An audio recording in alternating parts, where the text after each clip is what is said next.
What is the meaning of leadership? क्या होता है लीडरशिप आपकी लैंग्वेज में? आप क्या समझते हो? लीडरशिप एक प्रकार का लीडर ग्रुप का जो सबको गाइड करके चलता है एक साथ। लीडर मीन्स अपनी टीम को गाइड करना, आपका कहना है ना? ठीक है, भारती आप बताइए। जैसे एक ग्रुप होता है और उसकी ग्रुप के सारे लोगों को मतलब उस ग्रुप के सारे लोगों का लीडर होता है, उसे गाइड करता है। ठीक है, सीमा। लीडरशिप करने से ग्रुप को एक टीम को साथ में लेकर चलना उसे लीडर कहलाता है। समीर। लीडरशिप है अपनी टीम को एक साथ लेके चलना और अपनी टीम में जो वर्क हो रहा है उसे मतलब वर्क का मतलब परफॉर्मेंस कैसा है। तो लीडर का मतलब होता है लीड करना और मोटिवेट करना अपने सबऑर्डिनेट्स को। आप लोग ये समझते हो ना? Good, very good. To be action of leading a group of people और एन ऑर्गेनाइजेशन, वो एक्शन और उस एक्शन के द्वारा वर्क करना, ठीक है, ग्रुप में और इसमें ऑर्गेनाइजेशन में, वो क्या कहलाता है? लीडरशिप कहलाता है। It is about taking risk. कोई भी काम करने के लिए सबसे पहले हमको चैलेंजेस और रिस्क को क्या करना पड़ता है? फेस करना पड़ता है, ठीक है। और ये क्वालिटी किसमें होनी चाहिए? लीडर में होना चाहिए। It is taking about risk and challenging the status for leader motive to others. यही आप लोगों ने बताया कि लीडर क्या करता है? मोटिव करता है अदर्स को। क्यों? समथिंग न्यू एंड बेटर, कुछ अच्छा करने के लिए और नया करने के लिए वो क्या करता है? अपने सबऑर्डिनेट को मोटिव करता है, चाहे वो कोई भी हो सकता है। आपकी क्लास में अपने सीआर बनाए, वो आपके लीडर हो सकते हैं, है ना? एक ऑर्गेनाइजेशन में आपका हायर अथॉरिटी जो है वो आपका लीडर हो सकते हैं, ठीक है। एक डिपार्टमेंट में जो प्रिंसिपल है, डायरेक्टर है, वो लीडर हो सकते हैं। तो लीडर मतलब कि मैनेज करना, और जो अच्छे से मैनेज करना जानता है मतलब वो लीडरशिप अच्छे से कर सकता है। लीडर की डेफिनेशन कि रिस्क लेना। सपोज आप स्विमिंग करने सीखने गए, समर वेकेशन है अभी, बहुत बच्चे जाते हैं स्विमिंग सीखने, तो स्विमिंग आती नहीं है, तो कोच वहां पे कौन है जो सिखाता है? वो लीडर का काम करता है। तो आपको पानी में धक्का देगा वो, जब आप पानी में धक्का देगा, हाथ पैर मारना शुरू करोगे तभी तो स्विमिंग सीखोगे। पर आपको अगर डूबने लगते हो तो उसकी क्या है क्वालिटी? उसके अंदर क्या होना चाहिए कि वो आपको पानी में डूबने से बचा सके। That called leader. उसे हम क्या कहते हैं? लीडर, ठीक है। तो लीडरशिप मीन्स ये होती है कि अपने टीम को लेके चलना, उसको मोटिवेट करना और कुछ नया करने के लिए उनको प्रोत्साहित करना, इंसेंटिव लेना, है ना? ये कहलाता है लीडरशिप, ठीक है। अच्छे लीडर में कौन कौन सी क्वालिटी होती है ना? तो कौन कौन सी क्वालिटीज होना चाहिए? फर्स्ट क्या है? Physical feature. फिजिकल फीचर्स में कि उसका रहने का तरीका, उसका बिहेवियर, उसका looking. First impression is last impression. तो उसका कैसे करते हैं हम लीडर को? पहले लीडर अगर हम बोलेंगे कि आपको ड्रेसअप होके आना है, तो ड्रेसअप होके आने के लिए अगर हम अपने सबऑर्डिनेटेड से बोलेंगे तो सबसे पहले ड्रेसअप किसको होना है? हमको होना है, ठीक है। तो एक लीडर के अंदर क्या होना चाहिए कि उसकी हाइट, उसकी पर्सनालिटी, उसका कम्युनिकेशन स्किल्स, उसका खड़े होने का, बैठने का तरीका, उसका बिहेवियर, वो जब अच्छा होगा तो उसके तब वो जाके इसके फॉलो करवा पाएगा अपने सबऑर्डिनेटर से, ठीक है। तो सबसे पहले उसका फिजिकल मतलब कि आपका दिखावा, है ना? आपका शारीरिक दिखावा, जो आपका ड्रेसअप है, आपका बोलने का सेंस है, आप किस तरह से बात कर रहे हो, किस तरह से दिख रहे हो, आपकी हाइट, आपकी पर्सनालिटी, ये सब किसमें आते हैं? फिजिकल में, ठीक है। Knowledge and competence. नॉलेज की अगर हमारे पास नॉलेज नहीं होगा तो हम क्या किसी को लीड कर पाएंगे? तो सबसे पहले उसमें क्या होना चाहिए? नॉलेज होना चाहिए, है ना? कि एक लीडर के अंदर नॉलेज होना चाहिए कि जिस भी चीज का, जिस भी फील्ड के लिए हम आपसे बात कर रहे हैं, जो भी हम टास्क दे रहे हैं, उसके बारे में पहले हमें नॉलेज होगा, ठीक है। तब हमारे सबऑर्डिनेट्स को हम बता पाएंगे, वो कॉन्फिडेंट होना। वैल्यूज। वैल्यूज मतलब ऑनेस्टी, ये सब होना चाहिए। अगर हमारे अंदर एक लीडर के अंदर वैल्यूज नहीं होंगे तो उसको उसके सबऑर्डिनेटर्स फॉलो नहीं करेंगे। अगर वो लालची होगा कि नहीं रिश्वत आने दो, लेने दो, मिलावट होने दो प्रोडक्ट में, तो क्या होगा, आपका ना प्रोडक्ट बिकेगा ना ही उसका आप बिजनेस अच्छे से कर पाएंगे। ठीक है, तो वैल्यूज जो भी होते हैं, है ना, उसको लेके कि ऑनेस्टी होना चाहिए, इथिक्स पे होना चाहिए, इथिकल होना चाहिए, तो इसको हम फॉलो होना चाहिए इसके लीडर के अंदर। फिर इनिशिएटर मतलब किसी भी काम को लेने के लिए क्या करना, पहल करना, है ना। इनिशिएटर होना चाहिए, ये नहीं कि अरे हम आपको आपने तो बोला ही नहीं हमसे, अरे नहीं बोला नहीं तो आपको पहले इनिशिएट करना चाहिए, लेना चाहिए कि हाँ मैडम मैं लूंगा, मैं ये करूंगा। तो लीडर के अंदर एक ये क्वालिटी होती है। कम्युनिकेशन स्किल्स ऐसा होना चाहिए कि वो अपनी बात अपने सबऑर्डिनेट्स को समझा सके, बता सके, उनकी समस्याओं को सुन सके, उनको रिजॉल्व कर सके। ठीक है, तो उसके अंदर एक गुड कम्युनिकेशन स्किल होना चाहिए। ठीक है, लीडर यहाँ से बोले तो वहां तक आवाज जानी चाहिए उसकी, होती है। अगर वो लीडर धीरे धीरे पढ़ा, मैं ही कल क्लास में धीरे पढ़ाऊंगी तो फिर आपको इफेक्टिवली वो आपके पास मैसेज नहीं आएगा, फिर आप बोलेंगे मीना मैडम की क्लास में मीना मैडम की आवाज ही नहीं निकलती। तो एक इफेक्टिवली क्या होता है, कम्युनिकेशन, आवाज कैसे बोलना है, पॉज कब देना है, कौन से टॉपिक पे हमको कैसी बात करनी है। ठीक है, तो ये हमारा कम्युनिकेशन स्किल प्रॉपर होना चाहिए।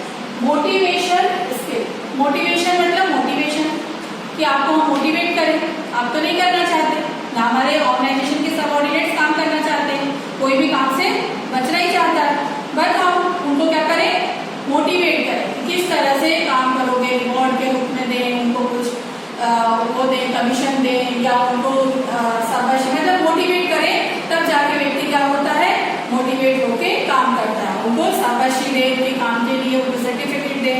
ठीक है, सेल्फ कॉन्फिडेंस कि लीडर के अंदर क्या होना चाहिए, स्वयं अगर कॉन्फिडेंस नहीं होगा तो वो अपने सबऑर्डिनेटर्स में कैसे कॉन्फिडेंस लाएंगे, तो सेल्फ कॉन्फिडेंस होना जरूरी है। ठीक है, इसके बाद डिसीजन मेकर्स में क्विक डिसीजन लेना। कई बार ऐसा होता है तो समस्या तुरंत आ जाती है हमारे पास, तो हमें डिसीजन लेना होता है, तुरंत डिसीजन लेना होता है। तो ये एक मैनेजमेंट का सबसे बड़ा पार्ट है कि भाई आप पता चल रहा है कि समस्या आ गई आपके पास और आप डिसीजन 2 दिन बाद ले रहे हो, तो फिर क्या होता है, समय निकल जाने के बाद डिसीजन की कोई वैल्यू रहेगी नहीं रहेगी। तो डिसीजन मेकर होना चाहिए जैसी अकॉर्डिंग टू सिचुएशन, जैसी सिचुएशन आ जाए डिसीजन लेना।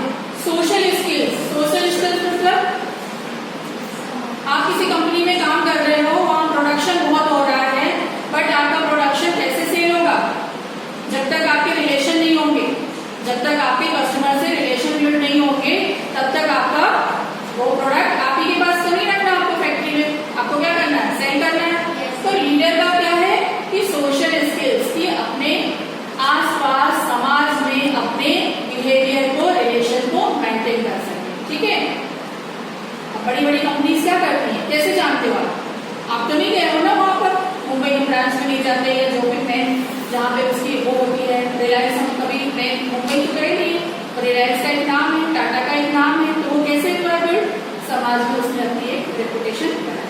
ठीक है, हाई एनर्जी, अगर लीडर ऐसा होगा कि हम सो रहे हैं, कल कर लेंगे, ऐसे कर लेंगे, तो क्या होगा, जनता भी वैसी होगी। एक कहानी सुनी होगी, अंधेर नगरी चौपट राजा, कि जिस नगरी का राजा ही क्या है, आलसी है ना, तो वहां की नगरी में क्या होगी, आलसी होगी, अंधेर नगरी होगी। वो कहानी बेसिक पढ़ी है, सुनी है सबने, तो वही है कि लीडर को हाई एनर्जी होना चाहिए, एनर्जेटिक होना चाहिए, कि काम के लिए जोश, इंथुसियाज्म होना चाहिए, तब जाके वो अपने सबऑर्डिनेटर से काम करवा पाए। ठीक है, ये क्वालिटीज है, क्लियर है। लीडरशिप स्टाइल्स, इसके कुछ स्टाइल्स होते हैं, स्टाइल्स मतलब उसकी क्वालिटी, उसकी श्रेणी। ठीक है, तो कौन से होते हैं, देयर आर 5 लीडरशिप स्टाइल्स बताई गई है।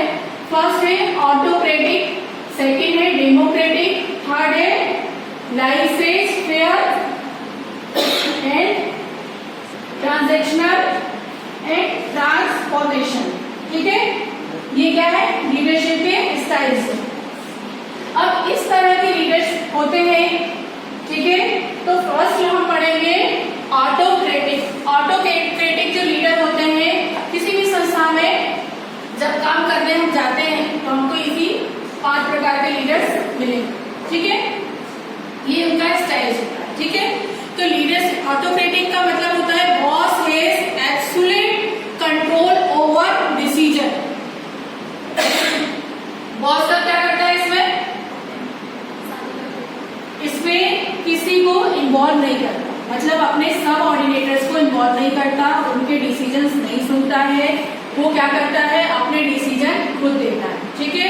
आपको एक टास्क देता है, सपोज मैंने कोई टास्क दे दिया आपको कि आपको ये मैंने पेन बनाया है, ठीक है, और इस पेन को आपको, फैमिली के पेन को आपको क्या करना है, 1 मई तक 200 कस्टमर तक सेल करना।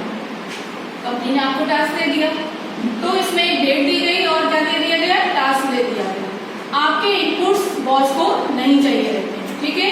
तो इसको हम बोलते हैं एकल, है ना, एक ही व्यक्ति ऑथोराइज होता है, ठीक है। Team members are not asked for input, ठीक है।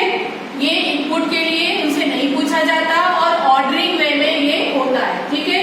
यहाँ पर ऑर्डरिंग वे में बॉस आपको क्या करता है, एक ऑर्डर देता है, उसको सबऑर्डिनेट्स को क्या करना होता है, फॉलो करना होता है। नेक्स्ट है डेमोक्रेटिक।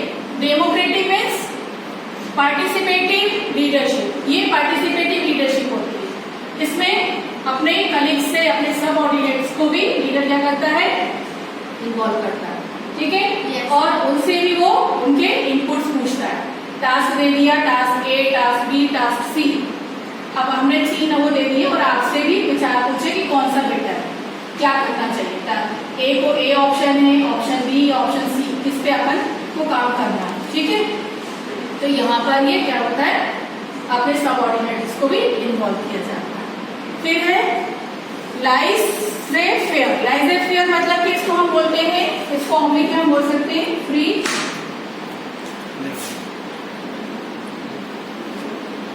रेंज, ठीक है। फ्री रेंज मतलब कि इसमें छूट दे दी जाती है, आपके ऊपर छोड़ दिया जाता है। जो हमारे इक्वल डिसीजन मेकर्स होते हैं, आपका डिसीजन और लीडर का डिसीजन, ठीक है। तो क्या होता है, इक्वालिटी होती है वहां पर, ठीक है। आपके डिसीजन को भी रिस्पेक्ट किया जाता है, आपके डिसीजन को भी एक्सेप्ट किया जाता है, और जो लीडर होता है वो अपने डिसीजन भी उनको देता है। तो जो बेटर डिसीजन निकल के आता है उसमें वो लोग क्या करते हैं, आगे उसको लेके चलते हैं, ठीक है। नेक्स्ट है transactional. Transactional rewards and punish based होता है कि लीडर क्या करता है, आपको एक टास्क देता है और उस टास्क को अच्छा कर लेते हो, परफॉर्मेंस अच्छा कर लेते हो, परफॉर्मेंस बेस्ड होता है। अगर आप कर लेते हो तो आपको क्या देता है, रिवॉर्ड देता है। अगर आप नहीं करते हो तो क्या देता है, पनिशमेंट, है ना, कि आपको उसका पनिशमेंट भी वो एक्सेप्ट करना होता है कि भाई आपको टास्क दे दिया कि आप नहीं कर पाए, अब क्या करेंगे। हो सकता है वो आपको जॉब से निकाल दे, हो सकता है आपकी सैलरी होल्ड कर दे, हो सकता है आपको सैलरी डिडक्ट कर दे, हो सकता है आपका ट्रांसफर कर दे, है ना, कुछ भी हो सकता है। तो ये क्या होता है, ठीक है, रिवॉर्ड और पनिशमेंट बेस्ड होता है। फिर है ट्रांजैक्शनल। ट्रांजैक्शनल लीडरशिप में क्या होता है, इंकरेजमेंट होता है। अपने एम्प्लॉयज को क्या करते हैं, इंकरेज करते हैं। क्रिएट चेंज, कुछ नया चेंज करने के लिए भी उनसे इनपुट लेते हैं कि हमारे ऑर्गेनाइजेशन को नया करने के लिए आपके भी आइडियाज को एक्सेप्ट किया जाता है, रिस्पेक्ट दिया जाता है। Innovative the future of the organizational structure, कि अपने ऑर्गेनाइजेशनल स्ट्रक्चर को हम और किस तरह से इनोवेटिव बना सकते हैं, और कैसे रन कर सकते हैं, और कैसे प्रोग्रेस तक ले जा सकते हैं। तो ये कौन सा लीडरशिप का स्टाइल होता है, कौन सी होती है, दिखाए ना सामने, लाउडली बोलिए।